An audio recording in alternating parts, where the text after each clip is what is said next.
Hi viewers. ఈ వీడియోలో మీకు తెలంగాణలో రైతు బంధు అసలు ఆలస్యం అవ్వడానికి గల కారణాలేంటి? ఎందుకు ఇంకా ఈ అనుకున్నట్టు ఇంకా రైతు బంధు ఎందుకు పడతలేదని చెప్పేసి పదే పదే చాలామంది కామెంట్ సెక్షన్‌లో అడుగుతున్నారు. వారందరి కోసమే ఈ వీడియోలో మీకు ఇన్ఫర్మేషన్ అయితే ఖచ్చితంగా తెలియజేయడానికి ట్రై చేశాను. ప్రతి ఒక్కరు ఈ వీడియో చూసిన ప్రతి ఒక్కరు like and subscribe and share చేయండి. చాలామంది లైక్ అండ్ సబ్స్క్రైబ్, షేర్ చేయట్లేదు. అలా చేస్తేనే ఈ వీడియో చాలామందికి రీచ్ అవుతుంది. సో, రైతు బంధు ఆలస్యం కావడానికి కారణం అయితే చూసుకున్నట్లయితే యాక్చువల్‌గా చూసుకున్నట్లయితే రైతు బంధు సహాయం అనేది ఈ నెల 11 నుంచి మొదలైనప్పటికీ ఇప్పటి వరకు ఎందుకు కంప్లీట్ అవ్వకపోవడానికి రీజన్ ఏంటంటే, సో చాలామందికి ఏందంటే ఇప్పుడు రైతు బంధు అనేది ధనికులకి, అదేవిధంగా గవర్నమెంట్ ఎంప్లాయీస్‌కి వీళ్ళందరికీ వెళుతున్నది.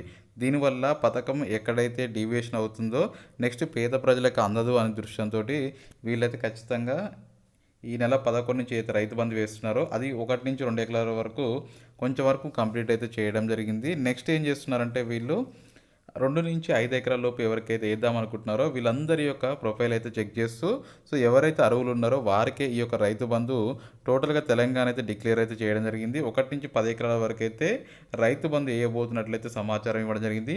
ఈ సీజన్ వరకైతే కేవలం రూ. 5,000 వరకే వేస్తాము. నెక్స్ట్ సీజన్‌కి అయితే రూ. 7,500 వరకు రైతు బంధు వేయబోతున్నట్లయితే సమాచారం ఇవ్వడం జరిగింది. ఇక్కడ ఉన్నటువంటి ఏదైతే రూ. 5,000 అనేది వేయడానికి కొంత సమయం అయితే పడుతుంది. దానికి గల రీజన్ ఏందంటే ప్రస్తుతం ప్రభుత్వం దగ్గర బడ్జెట్ అనేది లేకపోవడం. అదేవిధంగా నిన్న అసెంబ్లీలో రేవంత్ రెడ్డి చాలా కీలక వ్యాఖ్యలు అయితే చేయడం జరిగింది. సో, బడ్జెట్ మొత్తం ఆల్రెడీ ఉన్నటువంటి ఏదైతే అప్పుల ఊబిలో కూరుకుపోయిందని చెప్పేసి రేవంత్ రెడ్డి అయితే క్లియర్ కట్‌గా చెప్పడం జరిగింది. సో, దీనివల్ల నెక్స్ట్ ఏ పథకాన్ని ఇంప్లిమెంట్ చేద్దామన్నా ప్రతి దాంట్లో మనకి అప్పులు కనపడుతున్నాయి. అందుకే ఇప్పుడు మేము ఆచితూచి చూసుకొని ఈ యొక్క ఏదైతే పథకాలు ఉన్నాయో వీటన్నిటిని కంప్లీట్ చేయడానికి మేము ప్రయత్నం చేస్తున్నామని చెప్పేసి క్లియర్‌గా ఇక్కడ చెప్పడం జరిగింది. యాక్చువల్‌గా తెలంగాణలో 6 గ్యారంటీలు అయితే ప్రకటించడం జరిగింది. ఈ 6 గ్యారంటీలు ఏదైతే అనుకున్న విధంగా ప్రతి ఒక్కటి కంప్లీట్ చేస్తామో, కాకపోతే కొద్దిగా మాకు సమయం అయితే ఇవ్వండి. ఖచ్చితంగా ప్రతి ఒక్క పేదింటికి కాంగ్రెస్ ప్రభుత్వం అండగా ఉంటుందని చెప్పేసి కూడా వీళ్ళు చెప్పడం జరిగింది.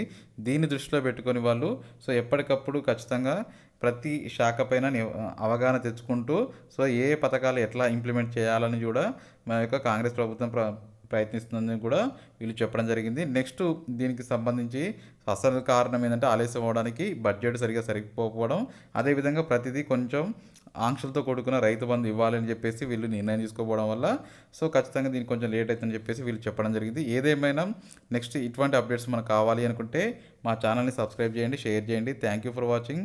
Have a nice day.